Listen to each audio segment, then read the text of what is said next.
বাংলাদেশ কৃষক দলের কেন্দ্রীয় কমিটির বিজ্ঞান ও প্রযুক্তি বিষয়ক সম্পাদক ও diploma engineers association of Bangladesh DEAB এর মহাসচিব প্রকৌশলী কাজী সাখাওয়াত হোসেন 6 আগস্ট কারাগার থেকে মুক্ত হওয়ার পর 10 জুলাই শনিবার বিকেলে চান্দিনার বিএনপির বিভিন্ন নেতা কর্মীর ভালোবাসায় সিক্ত হন তিনি।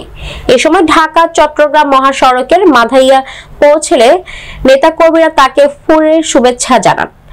নেতাকর্মীদের উদ্দেশ্যে তিনি জানান, বৈষম্য বিরোধী আন্দোলনে ছাত্র জনতার গণ অভ্যুত্থানের মাধ্যমে শেখ হাসিনা ছাত্র জনতার শক্তির কাছে পদত্যাগ করে দেশ ত্যাগ করে।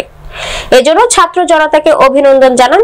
কোন স্বৈরশাসক এদেশের মাটিতে চিরস্থায়ী থাকতে পারেনি।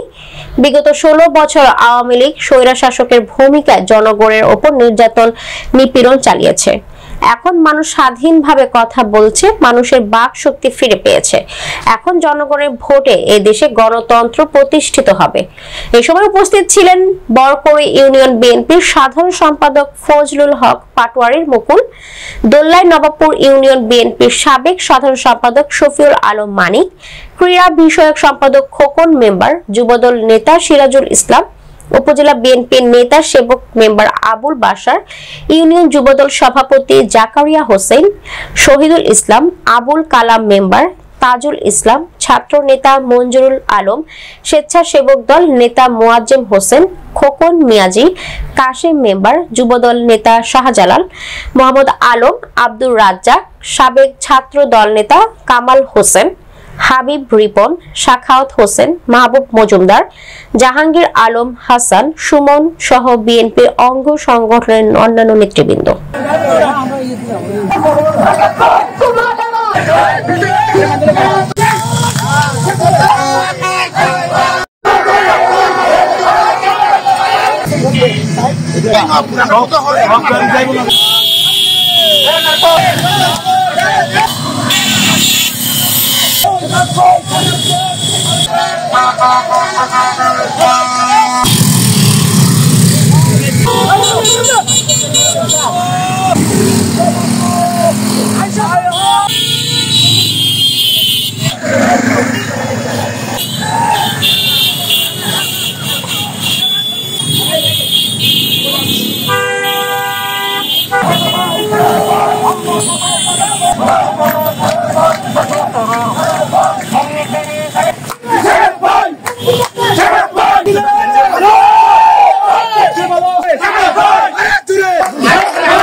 দিন কারাগারে রাখার পর হাসিনা মুক্ত বাংলাদেশের স্বপ্ন যখন আমরা দেখেছি, ঠিক অমনি সময়ে সংবাদ এলো 5 তারিখে যে হাসিনা পালিয়েছে, দেশ ছেড়েছে।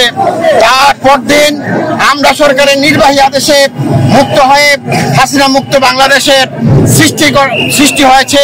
সেই হাসিনা মুক্ত বাংলাদেশ যারা সৃষ্টি করেছে তাদেরকে অভিনন্দন জানাই, এবং যারা রক্ত দিয়ে হাসিনা মুক্ত বাংলাদেশ করেছে তাদের বিধি আত্মার মাগফিরাত কামনা করে আমি এখন সংক্ষিপ্ত বক্তব্য শেষ করছি। আমরা